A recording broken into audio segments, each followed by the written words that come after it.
Welcome our YouTube channel GS with Aansu. Bihar SI PT के लिए आज हम लोग सेट नंबर 49 को लगाने वाले हैं। इसमें सारे के सारे प्रश्न बहुत ही सिलेक्टेड दिए गए हैं जो आपके एग्जाम में डायरेक्ट आने की पूरी संभावना है, इसलिए वीडियो को लास्ट तक जरूर देखें। स्टार्ट करने से पहले आप लोगों से एक ही रिक्वेस्ट है, प्लीज़ वीडियो को लाइक और सेशन ख़त्म होने के बाद किसी भी एक ग्रुप में शेयर जरूर कर दीजिएगा। चलिए शुरू करते हैं और आप लोग भी सोचिएगा अपना आंसर क्या हो सकता है। पहला प्रश्न है, लिविंग प्लैनेट रिपोर्ट किसके द्वारा जारी की जाती है?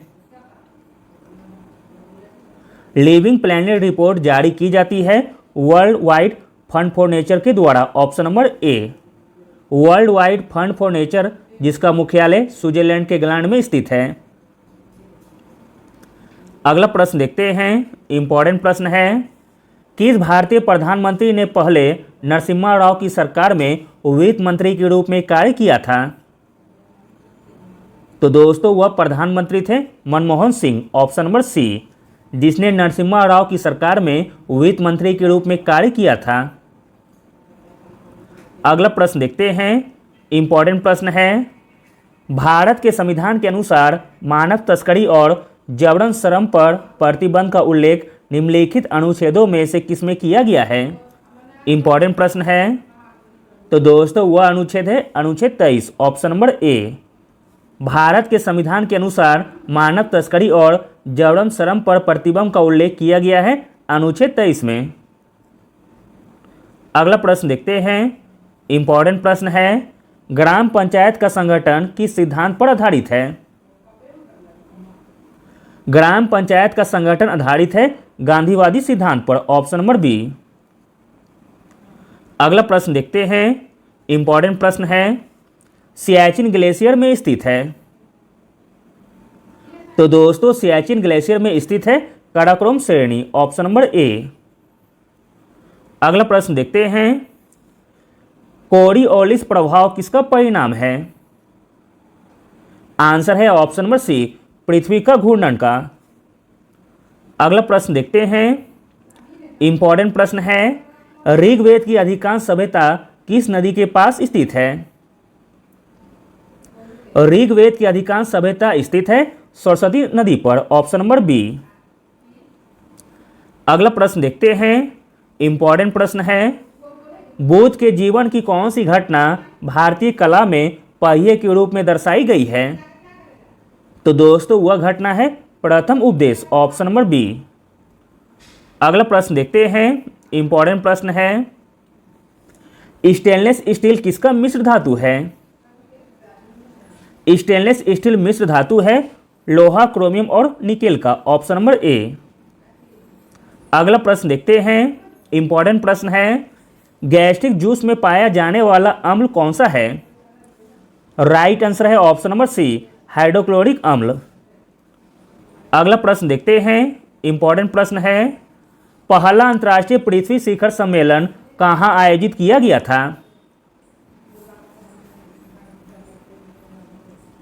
पहला अंतर्राष्ट्रीय पृथ्वी शिखर सम्मेलन आयोजित किया गया था रियो डी जेनेरियो में। Option number B. अगला प्रश्न देखते हैं, इंपॉर्टेंट प्रश्न है, पृथ्वी का सबसे बड़ा पारिस्थितिकी तंत्र है? पृथ्वी का सबसे बड़ा पारिस्थितिकी तंत्र है जीवमंडल। Option number A. अगला प्रश्न देखते हैं, इंपॉर्टेंट प्रश्न है, भारतीय कारखाना अधिनियम कब प्रख्यापित किया गया था? भारतीय कारखाना अधिनियम पारित किया गया था 1881 में लॉर्ड रिपन के समय। अगला प्रश्न देखते हैं, इंपॉर्टेंट प्रश्न है, निम्नलिखित में से कौन सा देश एक भूपरिवेष्टित देश नहीं है? भूपरिवेष्टित देश नहीं है, वह है यूक्रेन। Option number D. अगला प्रश्न देखते हैं, इंपॉर्टेंट प्रश्न है, भारतीय संविधान में देश के भीतर और राज्यों के बीच व्यापार और वाणिज्य की स्वतंत्रता से संबंधित भाग किस देश से लिया गया था? तो दोस्तों वह देश था ऑस्ट्रेलिया। ऑप्शन नंबर सी। अगला प्रश्न देखते हैं, इंपॉर्टेंट प्रश्न है, अपने अधिनियम के संबंध में निम्नलिखित में से कौन सा गलत है? तो दोस्तों जो गलत दिया गया है वो है ऑप्शन नंबर डी, पर्यावरण संरक्षण अधिनियम 1984, जो कि गलत दिया गया है। पर्यावरण संरक्षण अधिनियम 1986 में पारित किया गया था। बाकी तीनों सही दिए गए हैं। वन्यजीव संरक्षण अधिनियम 1972, बाघ परियोजना 1973, हाथी परियोजना 1992। अगला प्रश्न देखते हैं, इंपॉर्टेंट प्रश्न है। ऑस्ट्रेलियन ओपन 2023 के पुरुष एकल मैच के फाइनल में स्टेफानोस सिसिपास को किसने हराया है? राइट आंसर है ऑप्शन नंबर सी, नोवाक जोकोविच ने। अगला प्रश्न देखते हैं, मोस्ट इंपॉर्टेंट प्रश्न है। भोपाल डिक्लेरेशन निम्नलिखित में से किससे संबंधित है? भोपाल डिक्लेरेशन संबंधित है थिंक 20 से, ऑप्शन नंबर डी। भोपाल में आयोजित हुई थिंक 20 की बैठक में चर्चा के बाद भोपाल डिक्लेरेशन जारी किया गया।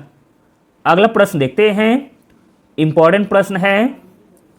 संयुक्त राष्ट्र शैक्षिक, वैज्ञानिक और सांस्कृतिक संगठन यानी कि यूनेस्को ने ओडेसा को विश्व धरोहर स्थल के रूप में नामित किया है। यह किस देश में स्थित है?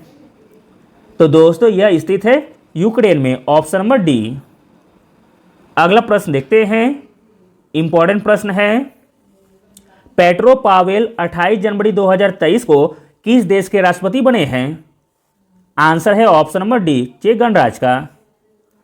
अगला प्रश्न देखते हैं, इंपॉर्टेंट प्रश्न है। किसे उनके शानदार प्रदर्शन के लिए वर्ष 2022 के लिए ICC T20 cricket of the year चुना गया है? राइट आंसर हो जाएगा option number D, Surya Kumar Yadav ji को। अगला प्रश्न देखते हैं, इंपॉर्टेंट प्रश्न है। हाल ही में कौन पुरुषों के T20 क्रिकेट में अंपायरिंग करने वाली प्रथम महिला बनी है? प्रश्न इंपॉर्टेंट है। पुरुषों के T20 क्रिकेट में अंपायरिंग करने वाली प्रथम महिला बनी है Kim Cotton, option number B. अगला प्रश्न देखते हैं, इंपॉर्टेंट प्रश्न है। ग्रीन क्लाइमेट फंड का मुख्यालय कहाँ है? ग्रीन क्लाइमेट फंड का मुख्यालय है इंचान में, option number D. Green climate fund दक्षिण कोरिया के इंचान में न्यू सोकोंडो जिले में स्थित है। यह 2010 में स्थापित किया गया था।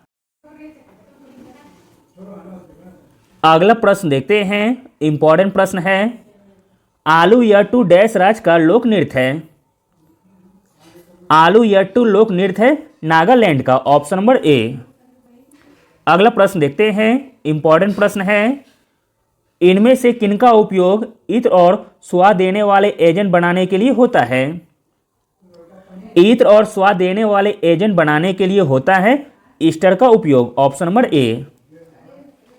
अगला प्रश्न देखते हैं, इंपॉर्टेंट प्रश्न है। स्वतंत्रता की प्रतिज्ञा आधिकारिक तौर पर निम्नलिखित में से किस आंदोलन के तहत प्रख्यापित की गई थी? तो दोस्तों वह आंदोलन था सविनय अवज्ञा आंदोलन 1930 का, ऑप्शन नंबर सी। अगला प्रश्न देखते हैं, मोस्ट इंपॉर्टेंट प्रश्न है। भारत की पहली भूतापीय विद्युत परियोजना किस केंद्र शासित प्रदेश में स्थापित किया जाएगा? भारत की पहली भूतापीय विद्युत परियोजना स्थापित किया जाएगा लद्दाख में, ऑप्शन नंबर बी। अगला प्रश्न देखते हैं, इंपॉर्टेंट प्रश्न है। निम्नलिखित में से कौन सा सूती वस्त्र उपयोग के लिए प्रसिद्ध है? सूती वस्त्र उपयोग के लिए प्रसिद्ध है Lancashire, option number A. Lancashire जो कि ब्रिटेन में स्थित है। अगला प्रश्न देखते हैं, इंपॉर्टेंट प्रश्न है। निम्नलिखित में से किसने पारिस्थितिकी पिरामिड की अवधारणा का प्रस्ताव दिया था? पारिस्थितिकी पिरामिड की अवधारणा का प्रस्ताव दिया था चार्ल्स एल्टन ने, ऑप्शन नंबर ए। अगला और अंतिम प्रश्न देखते हैं, इंपॉर्टेंट प्रश्न है। निम्नलिखित में से कौन सी जनजाति नागालैंड से संबंधित है? इसमें नागालैंड से संबंधित जनजाति हो जाएगी रेगमा, option number C. Thank you.